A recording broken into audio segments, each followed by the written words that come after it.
The world you are living in right now is not an accident. It is not random. It is not luck, fate, or circumstance conspiring against you. It is a mirror reflecting back the dominant beliefs you have carried quietly, repeatedly, and often unconsciously about who you are, what you deserve, and what is possible for your life. Long before money shows up in your hands, it shows up in your mind. Long before success takes shape in the physical world, it is formed thought by thought inside your imagination.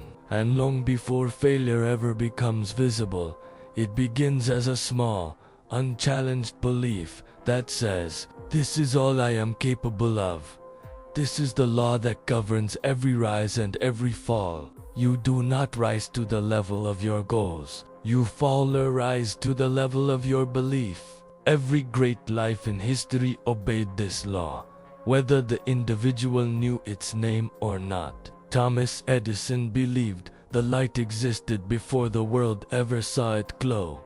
Andrew Carnegie believed wealth could be organized, multiplied, and commanded by thought long before steel empires reshaped nations. Walt Disney believed in a world no one else could see, then refused to release that belief even when bankruptcy tried to strip it from him. Abraham Lincoln believed in unity while the nation tore itself apart. Henry Ford believed in motion while critics laughed at the idea of ordinary people owning machines. None of them waited for permission. None of them waited for proof. They believed first and reality followed. Most people reverse the order. They wait for evidence before they allow belief.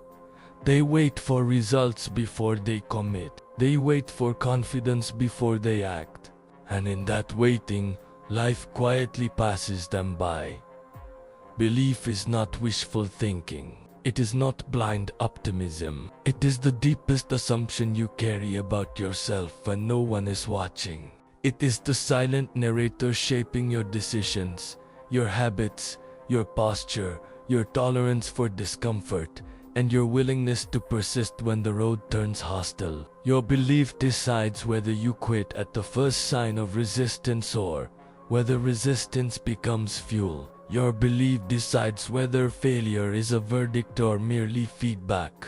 Your belief decides whether you see obstacles as walls or as doors disguised in rough stone. Every discipline you admire is born from belief. Every habit you struggle to maintain collapses where belief is weak. You can read every book, attend every seminar, write every goal, but if belief is not anchored deep within you, the structure will collapse the moment pressure arrives. This is why so many people start strong and finish nowhere.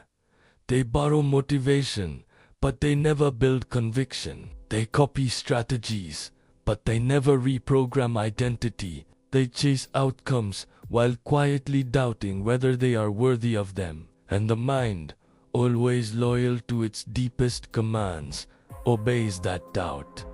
The subconscious does not argue. It does not reason.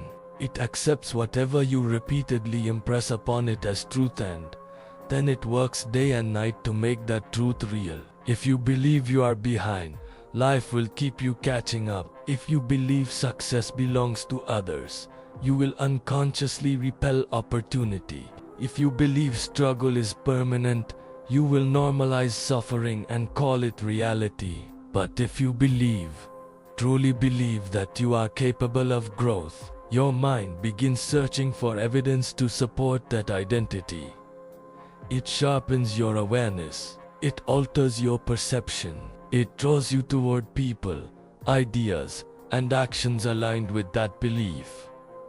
This is not mysticism. This is mental law. Napoleon Hill spent decades studying the most successful individuals of his time, and he found the same pattern repeating itself in different forms, across different industries, across different personalities. They shared no single background, no single education, no single advantage, but they shared a fixed internal assumption that their goal was achievable and that they were the person to achieve it.